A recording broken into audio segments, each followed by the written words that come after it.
नेता प्रतिपक्ष जयराम ठाकुर ने कहा कि राज्यपाल का अभिभाषण सरकार का एक दस्तावेज होता है जिसमें सरकार के कार्यक्रमों और उपलब्धियों का जिक्र होता है। उन्होंने कहा कि वह वर्षों से विधानसभा में है, लेकिन पहली बार इतना निराशाजनक बजट अभिभाषण रहा। 1 घंटे से ज्यादा लंबे अभिभाषण में सरकार की एक भी उपलब्धि का जिक्र नहीं दिखा। सरकार को 14 महीने से ज्यादा का समय हो गया, लेकिन बजट अभिभाषण में गारंटियों का जिक्र तक नहीं हुआ। उन्होंने कहा कि सुख सरकार की गारंटियों को पूरा करने की ना तो मन स्थिति है ना मंशा। ऐसे में अब गारंटियों का जिक्र भी नहीं किया जा रहा है।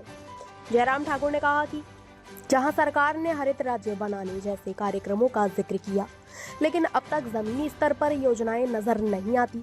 सरकार खुद को कर्मचारी हितैषी बताती है, लेकिन जो ओपीएस में रिटायरमेंट के वक्त वेतन की आधी राशि मिलती थी, उसे घटाकर 30% लाने की बात हो रही है। यही नहीं, सरकार के कर्मचारियों को वेतन के लिए धरने पर बैठना पड़ रहा है। ऐसे में सरकार कैसे कर्मचारी हितैषी हुई?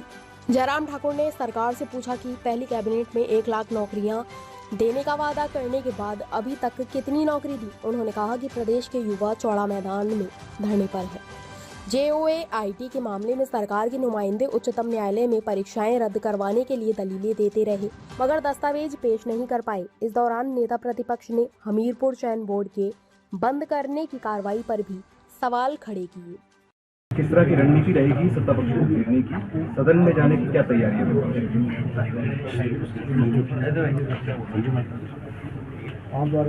राज्यपाल जी का अभिभाषण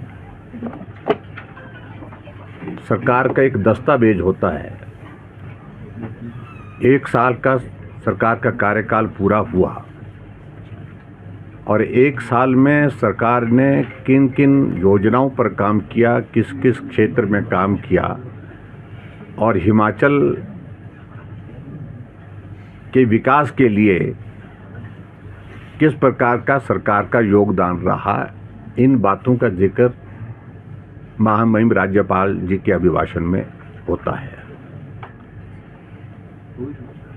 और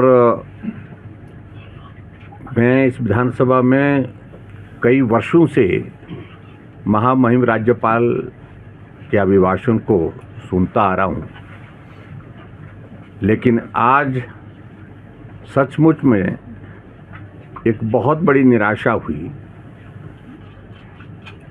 राज्यपाल महोदय जी की तो एक व्यवस्था है, तो स्वाभाविक रूप से वो जो सरकार की ओर से अभिभाषण बन करके जाता है उसको वो पढ़ करके सुनाते हैं। 1 घंटे 5 मिनट का अभिभाषण और 1 साल की एक भी उपलब्धि उसमें जिक्र के रूप में नहीं आई है।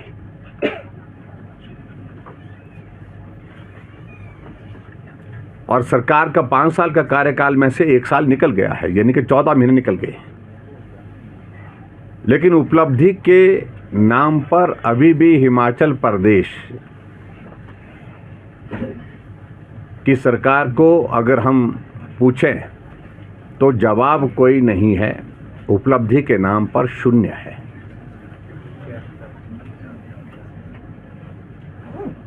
सत्ता में आने से पहले कांग्रेस की सरकार ने जो गारंटियां दी थी और जिसको कहा उनने राज्यपाल जी के अभिभाषण में कि उसको हमने अपना जो हमारा घोषणा पत्र है उसको हमने नीतिगत दस्तावेज के रूप में उसको स्वीकार किया है। लेकिन नीतिगत दस्तावेज के रूप में उसको स्वीकार किया है, उसमें आपने 1 साल के कार्यकाल में किया क्या है? 10 गारंटी दी थी, 10 गारंटियों में से एक भी गारंटी पूरी नहीं हुई। अधिकांश गारंटियां जो है 1-2 गारंटियों के सिवाय कोई भी गारंटी का जिक्र ही मतलब छुआ तक नहीं है। तो प्रश्न पैदा होता है कि क्या कांग्रेस पार्टी ने, क्या सुक्खू की सरकार ने हिमाचल प्रदेश में चुनाव से पहले जो गारंटियां दी थी, तो कौन सा कर्मचारी हिमाचल प्रदेश में लाभान्वित उससे होगा? ये बहुत बड़ा प्रश्न है। और उसके बाद कर्मचारी हितैषी की अगर बात कहते हैं, आज कर्मचारियों को डीए, एरियर, सारी की सारी चीज़ें जो है वो रुकी पड़ी हुई है। 1 साल से कुछ भी एरियर के रूप में उनको अभी तक दिया नहीं गया। उल्टा कर्मचारियों को सैलरी के लिए धरने पर बैठना पड़ रहा है, प्रदर्शन करना पड़ रहा है, उसके बाद उनको सैलरी मिल रही है। इलेक्ट्रिसिटी बोर्ड की स्थिति यह है, HRTC की स्थिति यह है। लेकिन जब कर्मचारी हितैषी की बात कह रहे हैं मुख्यमंत्री सुखविंदर सिंह सुक्खू जी, तो प्रश्न पैदा होता है, तो ये कर्मचारी धरने पर क्यों हैं? इसका जवाब दें। दूसरी बात उन्होंने कही कि हम बेरोजगारी समाप्त करेंगे, 5 लाख बेरोजगारों को 5 साल में नौकरी देंगे। 1 साल में कैबिनेट की पहली बैठक में कहा था कि 1 लाख नौकरी निकाली जाएंगी। 1 साल भी बीत गया, पहले कैबिनेट तो बहुत पहले बीत गई, लेकिन कितने बेरोजगारों को नौकरी दी?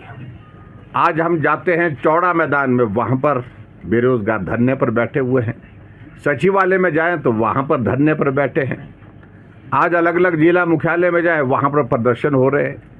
तो प्रश्न पैदा होता है कि अगर बेरोजगारों की हितैषी सरकार है, तो ये बेरोजगार नौजवान, चाहे JOIT वाले हैं जिन्होंने अपना इंटरव्यू दे दिया, अपना टेस्ट दे दिया, टेस्ट क्वालिफाई करने के बाद उनको नौकरी मिलनी चाहिए थी, लेकिन उसके बावजूद इनके रिजल्ट अभी तक भी नहीं निकाले जा रहे हैं। सुप्रीम कोर्ट के आदेश, हाई कोर्ट के आदेश के बावजूद भी, और उल्टा सुक्खू सरकार जी के एडवोकेट जनरल सुप्रीम कोर्ट में खड़े होकर के JOIT के जो टेस्ट हैं उसमें धांधली हुई है, ये इस बात का जिक्र करते हुए उनको रद्द करने के लिए मांग करते रहे। और जब सुप्रीम कोर्ट ने कहा कि आप बताइए, दस्तावेज दीजिए, कहाँ क्या हुआ है, कुछ था नहीं उनके पास। और अल्टीमेटली सुप्रीम कोर्ट ने आदेश दिया कि रिजल्ट निकाले जाए। हाई कोर्ट ने 3 महीने के जो है वो समय दिया था, उसके बावजूद भी अभी तक रिजल्ट नहीं निकले। Hamirpur staff selection commission Hamirpur, वो बंद कर दिया गया। किसी ने गलत किया, सजा उसको होनी चाहिए थी, लेकिन उल्टा यहां पर हुआ यह कि सजा उनको, वो तो बेल पर बाहर निकल गए। ताज़ा खबरों से जुड़े रहने के लिए हमारे चैनल को सब्सक्राइब करें और बेल आइकन को दबाना ना भूलें, ताकि हर खबर की नोटिफिकेशन आपको मिलती रहे।